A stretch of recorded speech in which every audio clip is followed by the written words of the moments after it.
நமது ஸ்ரீ சங்கரா தொலைக்காட்சியில் 144 ஆண்டுகளுக்கு ஒருமுறை மட்டும் நம் வாழ்நாளில் வரும் மகா கும்பமேளா. மோட்ச நம்பிக்கையில் கோடிகளில் பக்தர்கள், ரிஷிகளும் சந்நியாசிகளும் நீராடும் நிகழ்வான சாகி ஸ்நானத்தின் போது எடுக்கப்படும் திரிவேணி சங்கமம் புண்ணிய தீர்த்தம் உங்கள் ஸ்ரீ சங்கரா டிவி வழங்கவிருக்கிறது. மேலும் www.shankaraworld.com என்ற இணையதளத்திற்கு சென்று முன்பதிவு செய்யலாம். ஸ்ரீசக்கர வரதாச்சாரியம் சுத்த சத்வ குருத்தமம் ஸ்ரீநிதிம் ராகவம் வந்தே ஹியபார கருணாகரம் ஷோணவஸ்திர வேஷ்டிதம் விபாதி யத்ரிதண்டவத் புண்ட்ரஜால மண்டிதஞ்ச தாருபாது காயுதம் விஷ்ணு சித்த பாலிகாஸ்ய ஜாத சூக்தி சிந்தகம் லக்ஷ்மணாரிய நாமகம் ததஸ்து பூத ஏமமா. கவசம் கனெக்ட் நேயர்களுக்கு நமஸ்காரம்.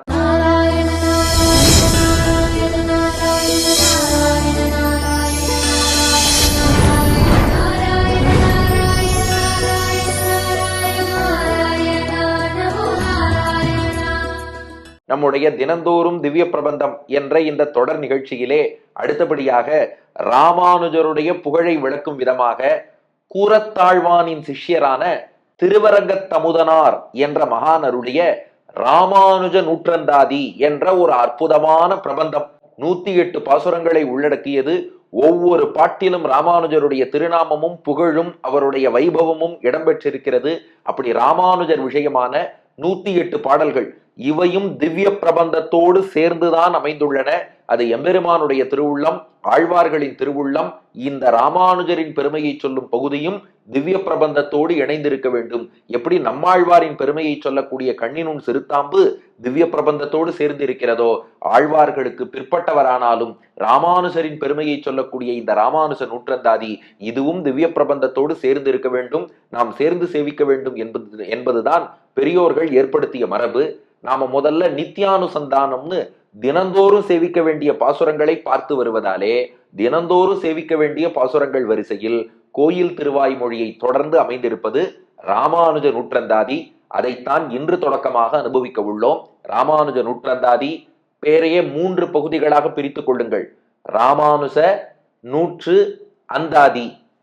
அந்தாதினா உங்களுக்கே தெரியும், முந்தின பாட்டு எந்த வார்த்தையில் முடிகிறதோ அதே வார்த்தையில அடுத்த பாட்டு தொடங்க வேண்டும். முந்தின பாட்டின் அந்தமே அடுத்த பாட்டுக்கு ஆதியாக இருந்தால் அது அந்தாதி. அப்ப இது அந்தாதியாக அமைந்திருக்கிறது. நூற்று அந்தாதி 100 பாசுரங்கள், அதாவது மொத்தம் 108 பாசுரங்கள். அதை ரவுண்டா 100ன்னு சொல்வது வழக்கம். 1008 இருந்தா 1000ன்னு சொல்றோம் இல்லையா? அதனால 100 பாசுரங்கள் அல்லது 108 பாசுரங்களை உள்ளடக்கியது ராமானுஜ நூற்றந்தாதி.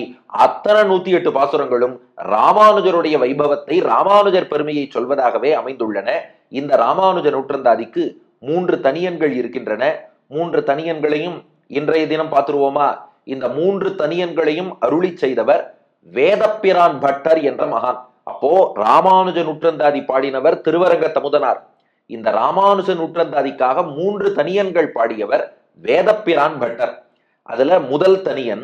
இந்த முதல் தனியன்ல அவர் தெரிவிக்கும் விஷயம் என்னன்னா, வக்திரு வைலட்சண்யம். அதாவது இந்த ராமானுஜ நூற்றந்தாதி பாடினாரே திருவரங்கத்தமுதனார், அந்த திருவரங்கத்தமுதனாரின் பெருமை என்ன? ராமானுஜரை பத்தி எல்லாருக்கும் தெரியும். ஆனா அவரை பத்தி ஒருத்தர் 108 பாட்டு பாடியிருக்காருன்னா அந்த திருவரங்கத்தமுதனார் எப்படிப்பட்டவர்? வக்திரு வைலட்சண்யம்னா இந்த நூல் இயற்றியவர், நூலாசிரியருடைய சிறப்புன்னு அர்த்தம். அதை சொல்வதுதான் முதல் தனியன். முதல்ல தனியனை சேவிச்சிருவோமா? முதல் தனியன், 3 தனியன்களிலே முதல் தனியன் திருவரங்கத்தமுதனார் பெருமையை சொல்வது. முன்னை வினை அகல மூங்கில் குடி அமுதன் பொன்னம் கழற் கமல போது இரண்டும் என்னுடைய சென்னிக்கு அணியாக சேர்த்தினேன் தென்புலத்தார்க்கு என்னு கடவுடையேன் யான். முன்னை வினையகல மூங்கிற்குடி அமுதன் பொன்னங்கழற்கமல போதிரண்டும் என்னுடைய சென்னிக்கு அணியாக சேர்த்தினேன் தென்புலத்தார்க்கு என்னு கடவுடையேன் யான் என்பதுதான் முதல் தனியன். இது திருவரங்கத்தமுதனார் பெருமையை எப்படி சொல்கிறது என்றால், ராமானுஜ நூற்றந்தாதியை நாம் அனுபவிக்கிறோம்னா முதல்ல பாபங்கள்லாம் நீங்கி தூய்மையாக வேண்டும். தூய்மையாவதற்கு என்ன வழினா, ராமானுஜ நூற்றந்தாதி பாடினாரே திருவரங்கத்தமுதனார், அவர் திருவடிகளை வணங்கினாலே போதும், நம்ம பாபம் எல்லாம் போயிடும், தூய்மையாடுவோமா.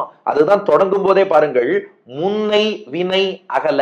வினைனா நாம் செய்த பாபங்கள், முன்னைனா முன்காலத்திலிருந்து தொன்று தொட்டு செய்து வரக்கூடிய, அதாவது ரொம்ப பழமையான பாபங்கள். நம்ம எல்லாம் என்னைக்கு பாபம் பண்ண ஆரம்பிச்சோன்னே நமக்கே தெரியாதே, அவ்வளவு காலமா பண்ணிட்டு வரோம். அந்த முன்னை வினை, முன்பு இதுவரை செய்த எல்லா வினைகளும் பாபங்களும் அகல அகல வேண்டும், நீங்க வேண்டும் என்றால் திருவரங்கத்தமுதனாரை பணிவோம். அப்ப முன்னை வினை அகல, அவரை வணங்கினாலே பாபங்கள் போகும். அப்படிப்பட்ட ஏற்றம் மிக்கவர் திருவரங்கத்தமுதனார். அடுத்து அவர் எந்த குடியில் அவதரித்தார்னா மூங்கில் குடி அமுதன். அமுதன் என்பது அவருடைய திருநாமம். திருவரங்கத்து அமுதனார் என்று நாம ஆர் விகுதி மரியாதைக்காக சேர்த்து சொல்கிறோம். அமுதன் என்று அவர் அழைக்கப்படுகிறார். அந்த அமுதன் என்பவர் மூங்கில் குடி அமுதன், மூங்கில் குடியிலே அவதரித்தவர். பெரியாழ்வாரையும் கூட வேயர் தங்கள் குலத்துதித்த விட்டு சித்தன்பா. ஆண்டாளும் வேயர் புகழ் வில்லிபுத்தூர்கோன் கோதைன்னா, வேய்னா மூங்கில்னு அர்த்தம். பெரியாழ்வார் இந்த மூங்கில் குடியை சேர்ந்தவர். பெரியாழ்வார் எந்த மூங்கில் குடியை சேர்ந்தவரோ அதே மூங்கில் குடியை சேர்ந்தவர் தான் திருவரங்கத்தமுதனார். அப்போ பெரியாழ்வாரும் இவரும் கிட்டத்தட்ட ஒரே குடியை சேர்ந்தவர்கள் என்பது தெரிகிறது. அது என்ன மூங்கில் குடி? இதை பத்தி நிறைய விசாரம் பண்றா. அடியனுக்கு கூட வாட்ஸ்அப்ல நிறைய பேர் அனுப்பினா. நமக்கு அது பிரமாணம் இல்லையே. ஆச்சாரியர்கள் வியாக்கியானத்துல உள்ளதுதான பிரமாணம். வாட்ஸ்அப்பை பிரமாணமா வச்சுக்க கூடாது. மூங்கில் குடினா அதாவது அவர்கள் எப்படிப்பட்டவர்கள்னா, மூங்கில் இருக்கே அது நேரா நிமிந்து நிக்க வேண்டிய இடத்துல நிமிந்து நிற்கும், வளைஞ்சு கொடுக்க வேண்டிய இடத்துல வளைஞ்சும் கொடுக்கும். அது போல திருவரங்கத்தமுதனார், பெரியாழ்வார் உள்ளிட்ட அந்த மூங்கில் குடிக்காராளுக்கு என்ன சிறப்புன்னா, அவ பகவான் முன்னாடி பணிந்து வணங்க வேண்டும்னா அப்படியே வளைஞ்சு பணிஞ்சிருவாளாம். ஆச்சாரியன் முன்பு அடியார்கள் முன்பு பணிஞ்சிருவாளாம். உலகியல் விஷயம்னா அதுக்கு மசியாம நிமிந்து நிப்பாளாம். அப்போ மூங்கில் வளைய வேண்டிய இடத்தில் வளையும், நிமிந்து நிற்க வேண்டிய இடத்தில் நிமிந்து நிற்கும். அப்படிப்பட்ட மூங்கில் குடியை சேர்ந்தவர். இது அவருடைய இரண்டாவது பெருமை. அப்போ முன்னை வினை அகல, நம்முடைய முந்தின எல்லா பாவங்களையும் போக்க வல்லவர். அது போகணும்னா மூங்கில் குடி அமுதன், மூங்கில் குடியில் அவதரித்த, வளைய வேண்டிய இடத்தில் வளைந்து நிமிர்ந்து நிற்க வேண்டிய இடத்தில் நிமிர்ந்து நிற்க வல்லவரான அந்த அமுதன் திருவரங்கத்தமுதனாருடைய பொன்னங்கழற்கமல போதிரண்டும், அவருடைய 2 திருவடிகளை வணங்குகிறோம். அவர் திருவடிகள் எப்படிப்பட்டதா? பொன், பொன் போல் விலை மதிக்க முடியாத திருவடிகள். ஏன்னா உலகத்துல எதையோ செல்வம்ங்கிறோம். ஒரு நல்ல பரம பாகவதர், ஒரு ஆச்சாரியன் இருக்காருன்னா அவர் திருவடிகளை போல உயர்ந்ததுங்கிறது வேற எதுவும் கிடையாது. அப்போ பொன், தங்கம் போன்ற, அம்னா அழகான, பொன் அம் தங்கம் போல மிக உயர்ந்த, மிகவும் அழகான, கழல், கழல்னா திருவடின்னு அர்த்தம். அந்த திருவடிகள் கமலப்போது இரண்டும், போதுனா மலர், கமலப்போதுனா தாமரை மலர், தாமரை மலர் போல மலர்ந்து அழகாக செவ்வியோடு இருக்கிறது. இரண்டும், அந்த 2 திருவடிகளையும் நாம் இப்போது வணங்குகிறோம். பொன்னம் கழற்கமல போதிரண்டும், தங்கம் போன்ற அழகான இணையான தாமரை போல் இருக்கக்கூடிய திருவரங்கத்தமுதனாருடைய 2 திருவடிகளையும் நாம வணங்குகிறோம். எப்படி வணங்குறோம்னா, என்னுடைய சென்னிக்கு அணியாக சேர்த்தினேன். சும்மா கை கூப்பி வணங்குறது இல்லையா. ராமானுஜருக்காக ஒருத்தர் 108 பாட்டு பாடியிருக்காருன்னா அந்த மகானுடைய 2 திருவடிகளையும், போது இரண்டும் 2 திருவடிகளையும் கெட்டியா பிடிச்சு என்னுடைய, நம்ம ஒத்தொத்தருடைய சென்னிக்கு, சென்னின்னா தலைன்னு அர்த்தம், சென்னிக்கு நம் தலைக்கு மீது அணியாக, ஆபரணமாக, தலைக்கு கிரீடம் ஆபரணம் இல்ல, திருவரங்கத்தமுதனாருடைய 2 திருவடிகள் இருக்கே, அது அப்படியே என் சென்னிக்கு, தலைக்கு மேலே அணியாக, ஆபரணமாக சேர்த்தினேன், நன்றாக ஆக்கி கொண்டேன். அவர் 2 திருவடிகளையும் பிடிச்சு நம்ம தலைமையிலேயே வச்சுட்டோம். அப்ப அவர் எப்படிப்பட்டவர்னா பாபங்களை போக்குவார், மூங்கில் குடிக்காரர். அவர் திருவடியோ தங்கம் போல் இருக்கு, தாமரை போல் இருக்கு, அழகா இருக்கு. அந்த 2 திருவடியும் நாம என்ன பண்ணிட்டோம்னா நம்முடைய தலைக்கு அணிகலடாக வைத்து, தலை மீது வைத்து அமுதனாருடைய 2 திருவடிகளையும் வணங்கினோம். வணங்கினதனால் என்ன பலன்னா, தென்புலத்தார்க்கு எண்ணுக்கு கடவுடையேன் யான். அந்த எண்ணுக்குங்கிறது கடைக்குறை, அந்த கூ கட்டாகி எண்ணு கடவுடையேன்னு ஆயிருக்கும். பாட்டா சேவிக்கும் போது எண்ணு கடவுடையேன், அர்த்தம் கொள்ளும் போது எண்ணுக்கு கடவுடையேன். தென்புலத்தார்க்கு, எப்ப அமுதனார் திருவடிகளை வணங்கிட்டோமோ, தென்புலத்தார்னா தென் திசையில் உள்ள யமன், அந்த யமனுடைய தூதர்கள், இவர்களுக்கெல்லாம் தென்புலத்தார்னு பேரு. தென்புலத்தார்க்கு இனி அந்த யமதூதர்கள், யமலோகம், அந்த பக்கமே எண்ணுக்கு, எண்ணுக்குன்னா எதற்காக, கடவுடையேன் யான், யான் அமுதனாரை வணங்கின நான் கடவுடையன்னா எதுக்கு அங்க போய் சேர வேண்டும்னு அர்த்தம். எப்போ அமுதனார் திருவடிகளை வணங்கியாச்சோ, தென்புலத்தார்க்கு எண்ணுக்கு கடவுடையேன், யமலோகம் பக்கம் நான் எதற்காக போக வேண்டும், யமலோகம் போக வேண்டிய தேவையே கிடையாது. எப்போ ஒரு இடத்துல அமுதம் இருக்கோ அங்கே விஷம் பக்கத்துல வராது. அமுதனாருடைய திருவடிகள் நம்ம தலைக்கு மேல இருக்குன்னா யமகிங்கரர்களே நம்ம பக்கம் வரமாட்டா. அதனால என்னுக்கு கடவுடையேன், அதாவது கடவுன்னா ஒரு இடத்துக்கு போறது, அதனாலதான் இந்த பாஸ்போர்ட்டை கடவு சீட்டுன்னு சொல்றா இல்லையா, என்னுக்கு கடவுடையேன், யமலோகத்துக்கு இனி எனக்கு பாஸ்போர்ட் விசாவே வராதுன்ட்டார். அதனால கடவு உடையேன், அப்படி உடையவனாக அடியேன் ஆக மாட்டேன். வைகுண்டத்துக்குத்தான் நமக்கு பாஸ்போர்ட் விசா வருமே ஒழிய யமலோகம் பக்கம் போக வேண்டிய தேவையே நமக்கு கிடையாது. அதனால திருவரங்கத்தமுதனார் திருவடிகளை பணிவோம். இதான் முதல் தனியன். அப்ப இதிலிருந்து அவர் பெருமை தெரியறது இல்லையா? முன்னை வினை அகல மூங்கில் குடி அமுதன் பொன்னங்கழற்கமல பொதிரண்டும் என்னுடைய சென்னிக்கணியாக சேர்த்தினேன் தென்புலத்தார்க்கு எண்ணுக்கடவுடையேன் யான். மொத்த பாபங்களும் நீங்குவதற்காக மூங்கில் குடியில் தோன்றிய திருவரங்கத்தமுதனாருடைய தங்கம் போன்ற அழகான தாமரை போன்ற 2 திருவடிகளையும் அடியனுடைய தலைக்கு மேல் அணிகலனாக வைத்துக் கொண்டேன். இனி யமலோகம் பக்கம் போக வேண்டிய தேவையே அடியனுக்கு இல்லை. இது வேதப்பிரான் பட்டர் அருளிய முதல் தனியன். இது திருவரங்கத்தமுதனார் பெருமையை சொல்லிடுத்து. முன்னை வினையகல மூங்கில் குடிய முதல், முன்னை வினையகல மூங்கில் குடிய முதல் பொன்னங்கழற்கமல போதிரோ என்னுடைய சென்னிக்கணியாக சேர்த்தினே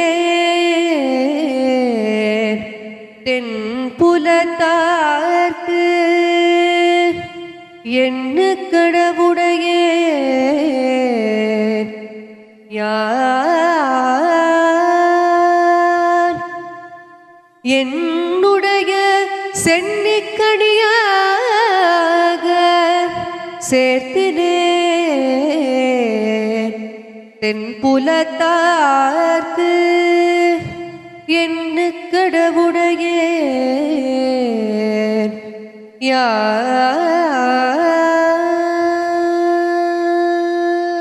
இப்ப ராமானுஜ நூற்றந்தாதிக்கான 2வது தனியன். இது விஷய வைலட்சண்யம். இவர் ராமானுஜ நூற்றந்தாதி பாடினாரே, பாடின கருப்பொருள், இந்த கதாநாயகன் யார், இந்த காவிய நாயகன் யார், அந்த நாயகனின் பெருமையை சொல்வது 2வது தனியன். ஏன்னா ராமானுஜ நூற்றந்தாதிக்கு என்ன ஏற்றம்னா, இதுக்கு நாயகன் யாரு? நம்ம எம்பெருமானார் ராமானுஜர். அப்போ வெற்றி தரக்கூடிய ராமானுஜர் புகழை யார் பாடுகிறார்களோ அவளுக்கு வாழ்க்கையிலே வெற்றி கிடைக்கும். சயம் தரு கீர்த்தி ராமானுஜ முனி என்று இந்த தனியனிலேயே குறிப்பிடுகிறார். அப்போ வாழ்க்கையிலே ஜெயம் தருவது எதுனா ராமானுஜருடைய புகழ். வாழ்வில் ஜெயத்தை தரக்கூடிய ராமானுஜருடைய புகழை பற்றி பாடியிருக்கிறார் என்றால் அப்ப ராமானுஜ நூற்றந்தாதி எவ்வளவு கிரேட்னு பாருங்க. எழுதினவரே கிரேட்டு, யாரை பத்தி எழுதினாரோ அவரும் கிரேட். அந்த விஷய வைலட்சண்யம், இதனால் போற்றப்பட்டவரின் பெருமை, அதை சொல்வது 2வது தனியன். வாருங்கள் 2வது தனியனை சேவிப்போம். நயம் தரு பேரின்பம் எல்லாம் பழுதென்று நன்னினர்பால் சயம் தரு கீர்த்தி இராமானுசமுனி தாழ் இணை மேல் உயர்ந்த குணத்து திருவரங்கத்தமுது ஓங்கும் அன்பால் இயம்பும் கலித்துறை அந்தாதி ஓத இசை நெஞ்சமே. நயந்தரு பேரின்பமெல்லாம் பழுதென்று நன்னினர்பால் சயந்தரு கீர்த்தி இராமானுசமுனி தாளினை மேல் உயர்ந்த குணத்து திருவரங்கத்தமுது ஓங்கும் அன்பால் இயம்பும் கலித்துறை அந்தாதி ஓத இசை நெஞ்சமே. இப்ப ராமானுஜர் பெருமையை சொல்கிறார். ராமானுஜர் என்ன பண்ணாரா?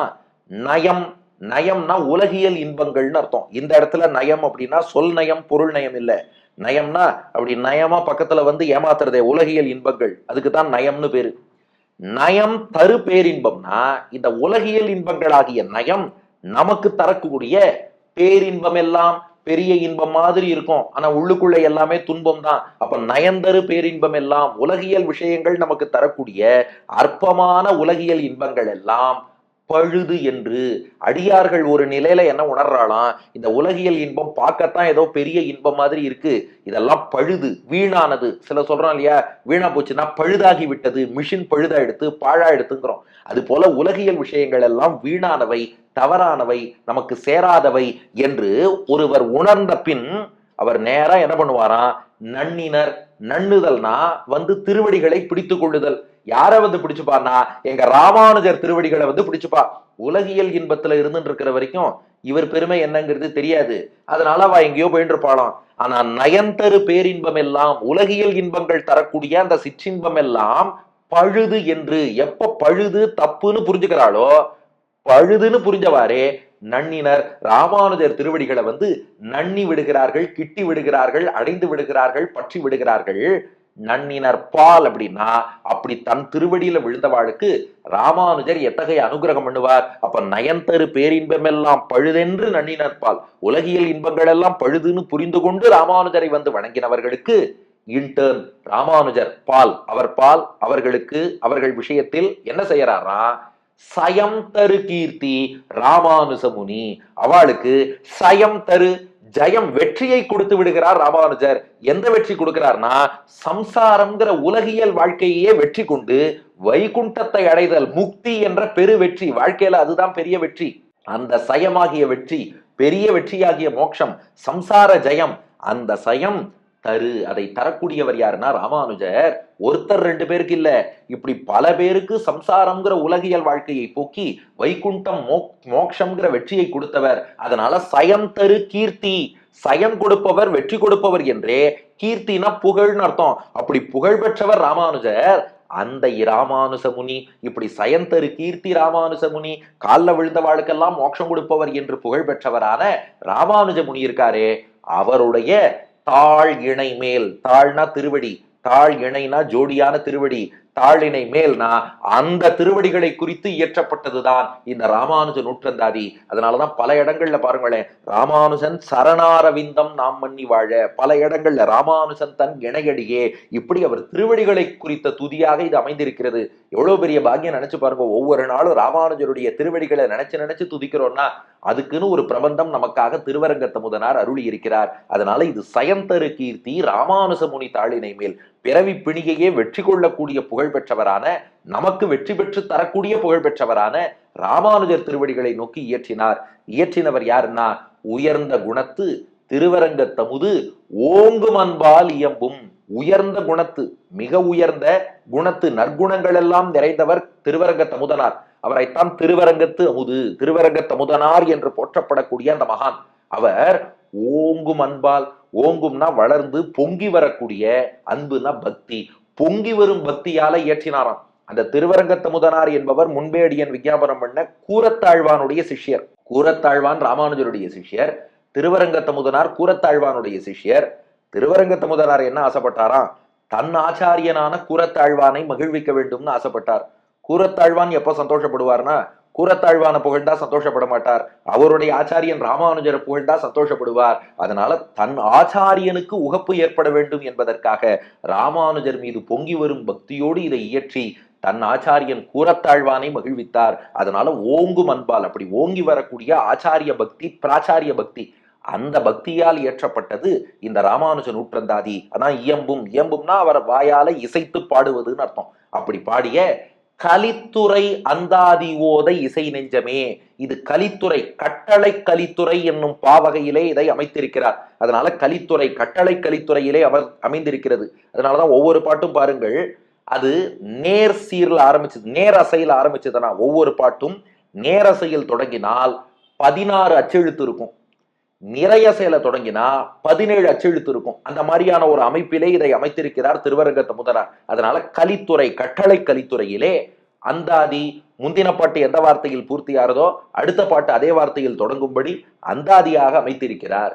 இதை ஓத, தினந்தோறும் ஓத வேண்டும், தினந்தோறும் ஓத வேண்டும் என்று இசை நெஞ்சமே, என்னுடைய நெஞ்சமே நீ இசைவாயாக, இஷ்டம் கொள்வாயாக, விருப்பம் கொள்வாயாக அர்த்தம். அதனால நெஞ்சமே, இந்த ராமானுஜ நூற்றந்தாதியை நாம் தினந்தோறும் ஓத வேண்டும், அதற்கு நெஞ்சே நீ உடன்பட வேண்டும், இசைய வேண்டும் என்று சொல்கிறார். இதுதான் 2வது தனியன். நயன்தரு பேரின்பம் எல்லாம் பழுதென்று நன்னினர்பால் சயந்தரு கீர்த்தி ராமானுஜ முனி தாளினை மேல் உயர்ந்த குணத்து திருவரங்கத்தமுது ஓங்கும் அன்பால் இயம்பும் கலித்துறை அந்தாதி ஓத இசை நெஞ்சமே. உலகியல் இன்பங்கள்லாம் பழுதுன்னு உணர்ந்தவாறே எல்லாரும் ராமானுஜர் திருவடிகளை பற்றுவார்கள். அப்படி பிடித்தவர்களுக்கெல்லாம் தானே சம்சார ஜெயம், உலகியல் வாழ்க்கையை வென்று மோட்சம் தரும் பாக்கியத்தை தந்து புகழ் பெற்றவர் ராமானுஜர். அவர் திருவடிகளை குறித்து உயர்ந்த குணம் கொண்ட திருவரங்க தமுதனார் பொங்கி வரும் பக்தியாலை இயற்றியது இந்த ராமானுஜ நூற்றந்தாதி. கட்டளை கலித்துறையில அந்தாதியாக பாடியிருக்கிறார். இதை நெஞ்சமே நீ தினந்தோறும் ஓத வேண்டும் என்று விருப்பம் கொள்வாயாக. இது 2வது தனியன். நயந்தரு பேரின்பம் எல்லாம் பழுதின்றி நன்னினர்பால் சயந்தரு கீர்த்தி ராமானுசமுனி தாளினை மேல் நயந்தரு பேரின்பம் எல்லாம் பழுதின்றி நன்னினர்பால் சயந்தரு கீர்த்தி ராமானுசமுனி தாளினை மேல் உயர்ந்த குணத்து திருவரங்கத்தமுது ஓகும் அன்பாலியம்பு கலித்துறையந்தாதி ஓத இசை நெஞ்சமே கலித்துறையந்தாதி ஓத இசை நெஞ்சமே.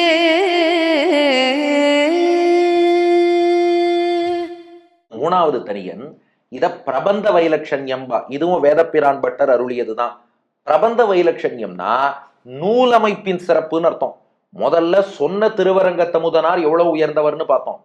2வது தனியன்ல சொல்லப்பட்ட ராமானுஜர் இன்னும் எவ்வளவு உயர்ந்தவர்னு பார்த்தோம். 3வது சொல்லப்பட்ட விதம், பாடப்பட்ட விதம் இருக்கே அதுவே ரொம்ப சிறப்பா. இதத்தான் பிரபந்த வைலட்சண்யம்பா. அப்படி என்னப்பா இதுல சிறப்பு இருக்குன்னா, ராமானுஜ நாமம் ஒவ்வொரு பாட்டிலும் அமைந்திருக்கிறது. அதனாலதான் ராமானுஜ நூற்றந்தாதியை நீங்கள் ஒவ்வொரு நாளும் சேவித்து வந்தால் மொத்தம் 108 பாட்டு இருக்கு. ஒரு பாட்டுல கூட மிஸ் ஆகாமல் ராமானுஜன் ராமானுஜன் ராமானுஜன் அவரோட திருநாமம் வரும். அப்போ 108 முறை ராமானுஜ நாமத்தை ஜபம் பண்ண புண்ணியமும் இந்த ராமானுஜ நூற்றந்தாதியை சேவிச்சா கிடைச்சிடும். அதுதான் நூல் அமைப்பின் சிறப்பு. அப்ப அமைப்புக்குன்னு ஒரு சிறப்பு இருக்கு இல்லையா?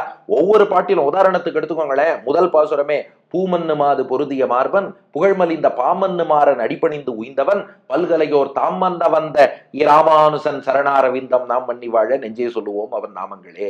2 கள்ளார் பொழில் தென்னரங்கன் கமலப்பதங்கள் நெஞ்சில் கொள்ளா மனிசரை நீங்கி குறையல் பிரானடிக்குள் விழாத அன்பர் இராமானுசன் மிக்க சீலமல்லால் உள்ளாதென் நெஞ்சு ஒன்றறியேன் எனக்குற்ற பேரு இயல்வே.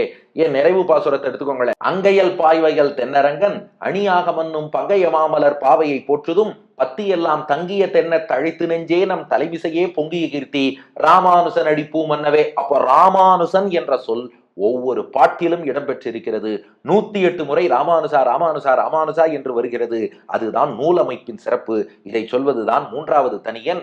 சொல்லின் தொகை கொண்டு உனது அடி போதுக்கு தொண்டு செய்யும் நல் அன்பர் ஏத்தும் உன் நாமம் எல்லாம் எந்தன் நாவின் உள்ளே அல்லும் பகலும் அமரும்படி நல்கு அருசமயம் வெல்லும் பரமா இராமானுசா இது என் விண்ணப்பமே. சொல்லின் தொகை கொண்டு உனதடி போதுக்கு தொண்டு செய்யும் நல் அன்பர் ஏத்தும் உன் நாமம் எல்லாம் என் நாவினுள்ளே அல்லும் பகலும் அமரும்படி நல்கு அருசமயம் வெல்லும் பரமாயி ராமானுசா இது என் விண்ணப்பமே. இப்ப இத ராமானுஜரை பார்த்து நேரே நாம பிரார்த்திக்கிறோம். என்ன பிரார்த்தனைனா, சொல்லின் தொகை கொண்டு, தொகைனா கூட்டம்னு அர்த்தம். சொல்லின் தொகை கொண்டுனா கூட்டம் கூட்டமாக சொற்களை எல்லாம் தொகுத்து நாம ராமானுஜரை துதிக்க விரும்புகிறோம். ராமானுஜருக்கு ஒரு சொல் 2 சொல் 10 சொல் சொல்லி அவர் பெருமையை முடிக்க முடியாதே. அப்போ கூட்டம் கூட்டமா தொகையாக சொல்லின் தொகை கொண்டு கூட்டமான சொற்களை கொண்டு உனது அடிப்போதுக்கு தொண்டு செய்யும் உங்கள் திருவடிகளுக்கு கைங்கரியம் செய்ய விரும்புகிறோம். இதைத்தான் வாச்சிக்க கைங்கரியம், வாக்கால ஒரு தொண்டு செய்வதும்பா. என்னன்னா அவர் புகழை பாடுவதே நாம் வாக்கால் ராமானுஜருக்கு செய்யக்கூடிய கைங்கரியம். அதனால சொல்லின் தொகை கொண்டு கூட்டமாக வார்த்தைகளை கொண்டு உனது எம்பெருமானாரே உங்களுடைய அடி போதுக்கு, போதுனா மலர், அடிப்போதுக்குன்னா திருவடிகளாகிய அந்த மலருக்கு திருவடி தாமரைக்கு தொண்டு செய்யும் கைங்கரியம் செய்யக்கூடிய நல்லன்பரேத்தும் உன் நாமம் எல்லாம் எந்த நாவினுள்ளே.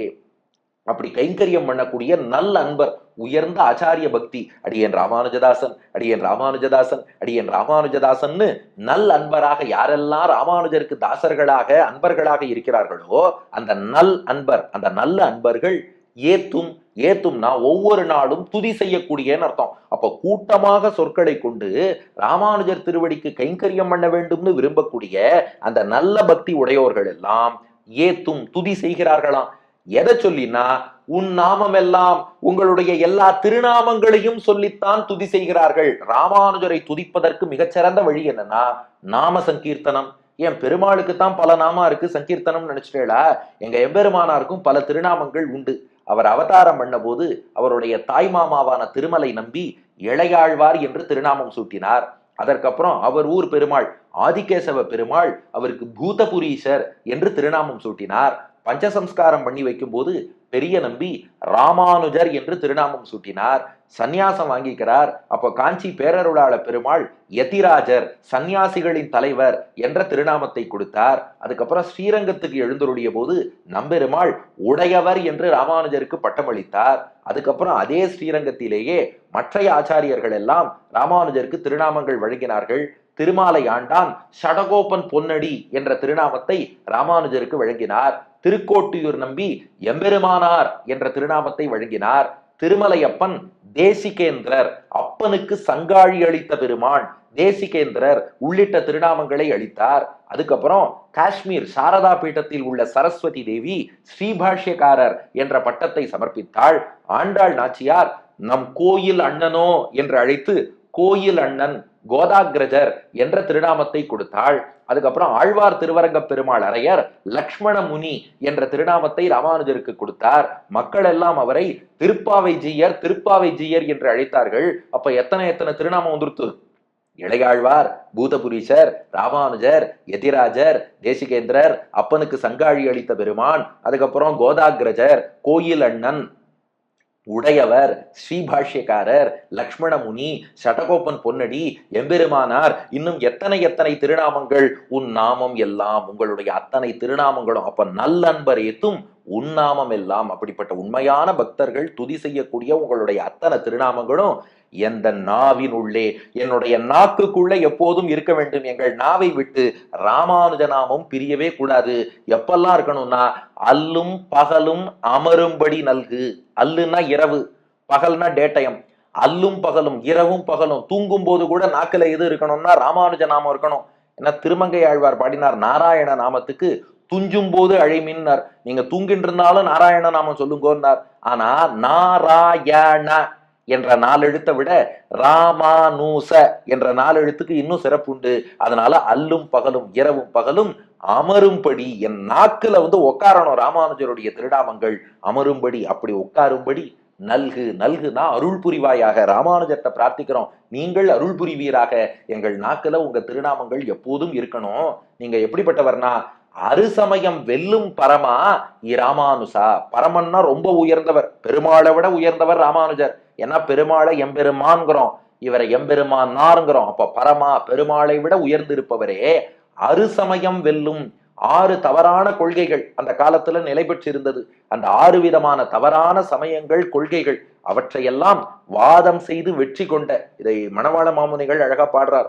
சாருவாக மதம் நீரு செய்து சமண செடிக்கணல் கொளுத்தியே சாக்கிய கடலை வற்றுவித்து மிகுசாங்கிய கிரிமுறித்திட மாறு செய்திடு கணாதவாதியர் வாய்த்தகர்த்து அறமிகுத்து மேல் வந்த பாசுபதர் சிந்தியோடும் வகைவாது செய்த எதிராசனார் கூறுமாகுரு மதத்தொடங்கிய குமாரிலன் மதம் அவற்றின் மேல் கொடிய தர்க்கச்சரம் விட்ட பின் குறுகி மாயவாதியரை வென்றிட மீறிவாதில் வரும் பார்க்கரன் மத விலக்கடி கொடி எரிந்து போய் மிக்க யாதவ மதத்தை மாய்த்த திருவீரர் நாளும் மிக வாழ்கேன்னு. இப்படி அருசமயம் வெல்லும் பரமா, இப்படி 6 விதமான தவறான கொள்கைகளை எல்லாம் வாதத்துல வீழ்த்தி சரியான வேத நெறியாகிய ஸ்ரீ வைஷ்ணவ விசிஷ்டாத்வைத சம்பிரதாயத்தை நிலைநாட்டிய அருசமயம் வெல்லும் பரமா, அப்படிப்பட்ட உயர்ந்தவரே ராமானுசா, எம்பெருமானாரே ராமானுசரே, இதன் விண்ணப்பமே. இதுதான் அடியோங்கள் செய்யக்கூடிய விண்ணப்பம், பிரார்த்தனை. உங்கள் நாமங்கள் எப்போதும் எங்கள் நாவில் இருக்கணும். அதுக்கு ராமானுஜ நூற்றந்தாதியை எப்போதும் சேவிக்கணும். அதுதான் இந்த 3வது தனியன். சொல்லின் தொகை கொண்டு உணதடிப்போதுக்கு தொண்டு செய்யும் நல்லன்பரேத்தும் உன் நாமம் எல்லாம் எந்த நாவினுள்ளே அல்லும் பகலும் அமரும்படி நல்கு. அருசமயம் வெல்லும் பரம ராமானுசா, இது என் விண்ணப்பமே. அதனால கூட்டங்கூட்டமாக வார்த்தைகளை எடுத்து உங்கள் திருவடிகளுக்கு தொண்டு செய்ய விரும்பக்கூடிய அந்த அடியார்கள் எல்லாம் எப்போதும் உங்களுடைய நாமங்களை சொல்லி துதிக்கிறார்கள். அந்த நாமங்கள்லாம் இரவும் பகலும் எங்கள் நாவில் இருக்கும்படி அனுகிரகம் பண்ண வேண்டும். இதுவே எங்கள் விண்ணப்பம்ங்கிறது 3வது தனியனுக்கான பொருள். 3 தனியன்கள் பார்த்துட்டோமா? இனி அடுத்த பகுதியில இந்த ராமானுஜ நூற்றந்தாதி எப்படி உருவானது அப்படிங்கிற வரலாறையும் பார்த்துட்டோம்னா மேற்கொண்டு ஒவ்வொரு பாசுரங்களாக அனுபவிக்க தொடங்கலாம். திருவரங்கத்தமுதனார் திருவடிகளே சரணம். சொல்லின் தொகை கொண்டு உனதடி போதுக்கு தொண்டு செய்யும் நல்லன்பர் ஏத்தும் உன்னாமெல்லாம் எல்தன் நாவினுள்ளே. சொல்லின் தொகை கொண்டு உனதடி போதுக்கு தொண்டு செய்யும் நல்லன்பர் ஏத்தும் உன்னாமெல்லாம் எல்தன் நாவினுள்ளே. அல்லோ பகலோ அமரோ படி நல்கு அரசவையோ வெல்லும் பரம இராமானுச இது என் விண்ணப்பமே. அல்லோ பகலோ அமரோ படி நல்கரு சமயோ வெல்லு பரமா இராமானுச இது என் விண்ணப்பமே.